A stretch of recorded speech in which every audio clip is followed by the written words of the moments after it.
तो आज था हमारा जिम में पहला दिन। सबसे पहले आप इसका नाम पढ़ लीजिए, ओल्ड स्कूल जिम। चलो मैं आपको मशीनें वगैरह दिखा देता हूँ। यहाँ पे सिर्फ और सिर्फ एक ही पर्सन था और वो था मैं।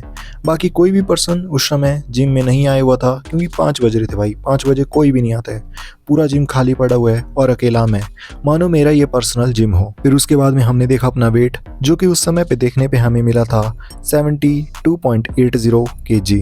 और हाँ, आप टेम्परेचर भी देख सकते हो, 9 डिग्री टेम्परेचर चल रखा है वहाँ पे। अब चलो शर्ट निकालते हैं और देखते हैं कि आखिरकार मेरे पास कितना फैट मैं गेन कर चुका हूँ, जिसे कि मुझे लॉस करने की ज़रूरत है। क्योंकि आजकल जो लोग हैं उनके पास फैट काफ़ी ज़्यादा बढ़ रहा है, क्योंकि हमारी डाइट ही कुछ इस तरह की हो चुकी है। और मुझे भी इसे जल्दी से जल्दी मतलब लॉस करना है फैट को। मसल्स में लॉस नहीं करना चाहता, इसलिए मैं थोड़ा सा वेट ट्रेनिंग की तरफ ज़्यादा ध्यान रखूँगा। एक्सरसाइजेस को करने से पहले थोड़ा वार्म अप जरूरी है, इसलिए सबसे पहले हमने किए थोड़े से जंपिंग जैक्स। सच कहूँ तो मुझे इस एक्सरसाइज का नाम नहीं पता, बट हाँ कुछ हमने ये वाली एक्सरसाइजें की जिससे कि हमारी जो लोअर बॉडी है वो भी थोड़ी सी वार्म अप हो जाए। तो आज हमने यहाँ पे करनी थी अपनी बैक की एक्सरसाइजें, जिसलिए सबसे पहले हमने इस मशीन से स्टार्ट किया। मुझे इस मशीन का भी नाम नहीं पता, क्योंकि मैं सच बताऊँ तो मैं जिम रैट हूँ नहीं।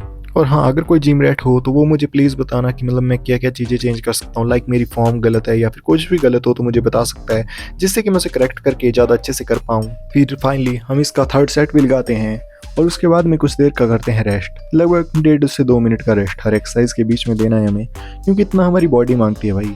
तो अगर इतना रेस्ट आप नहीं दोगे अपने शरीर को तो आप नेक्स्ट एक्सरसाइज कभी भी नहीं कर पाओगे। तो ये वाली एक्सरसाइज लगा रहे थे हम सेकंड नंबर पे। हमें नॉर्मली जो हमारा रैप है वो होनी चाहिए लगभग 12 से लेकर 15 के बीच में, लेकिन इसमें मेरे पास वेट था वो काफ़ी ज़्यादा मुझे लो लगता है और इसे मैं आसानी से 22 रैप तक ले जाता हूँ। फिर मुझे सर्दी लगना शुरू हो जाती है, मैं ग्लव्स पहन लेता हूँ। मतलब एकदम भाई जिम फ्रीक भाई, खतरनाक वाले, मतलब फ्री के पड़े हुए थे, उठाए और पहन लिए भाई, क्या टेंशन है।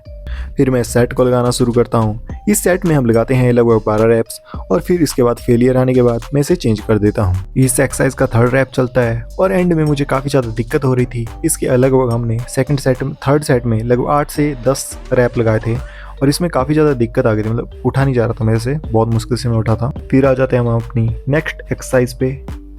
सबसे पहले तो हमने मशीन को अपने अकॉर्डिंग एडजस्ट किया, जिससे कि खोलने में मुझे काफ़ी ज़्यादा टाइम लग रहा था, क्योंकि फर्स्ट टाइम था ये मेरा कि मैं जिम गया हूँ। फिर अच्छे से इसे मैं अपनी हाइट के अकॉर्डिंग एडजस्ट कर लेता हूँ। फाइनली अब बारी आ जाती है सेट को लगाने की। इसे नीचे की तरफ जाना है और ये हमारी बैक को काफ़ी ज़्यादा अच्छे से ट्रेन करने में हमारी मदद करता है। इसका फर्स्ट सेट मैंने बिना वेट के लगाया था, सेकंड और थर्ड सेट को मैं लगाता हूँ वेट के साथ में।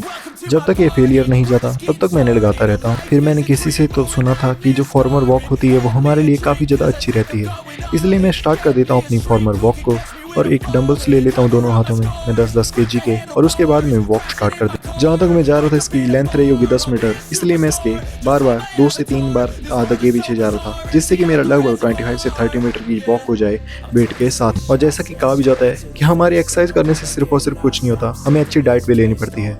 इसलिए मैंने लिए थे 50 ग्राम चने और 50 ग्राम मूंग दाल। इसे अच्छे से भिगो लिया था और उसके बाद हमारे ये अच्छे से तैयार हो चुका है। इसमें डाले 10 से 15 ग्राम पंपकिन सीड्स और फिर डालता हूँ इसमें मैं थोड़े से सनफ्लावर सीड्स। इससे मेरी जो टोटल कैलोरी है वो 527 बन चुकी है और मेरी आज की एक मील तैयार हो चुकी है। और मतलब एक मील ही काफ़ी है मेरे लिए, और आप लोग भी इसे ट्राई कर सकते हो। अगर आप इसे खाते हो तो इसके बाद आप खाना मत खाना, नहीं तो आपका वेट गेन हो जाएगा लूज़ करने की जगह। और इससे हमें अप्रोक्स लगभग 30 ग्राम के आसपास प्रोटीन मिल जाता है हमारा। यदि आप भी जानना चाहते हो कि आपको कितना प्रोटीन इंटेक करना है, यदि आप मसल गेन करना चाहते हो तो उसके लिए आपको 2 से वेट इंटू करना है जो आपका वेट है, और उतना ग्राम आपको प्रोटीन चाहिए।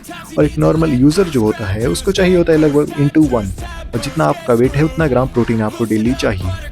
इसके बाद में हम शुरू करते हैं गीता को पढ़ना, जिसमें हमने आज सीखा कि जब इरादा हमारा धर्म का होता है तो छोटी सी छोटी शंख ध्वनि भी अधर्म की जो विशाल सेना होती है उसके मन को डगमगाने के लिए काफ़ी रहती है। क्योंकि युद्ध में जो जीत होती है वो कभी भी हथियारों से नहीं होती।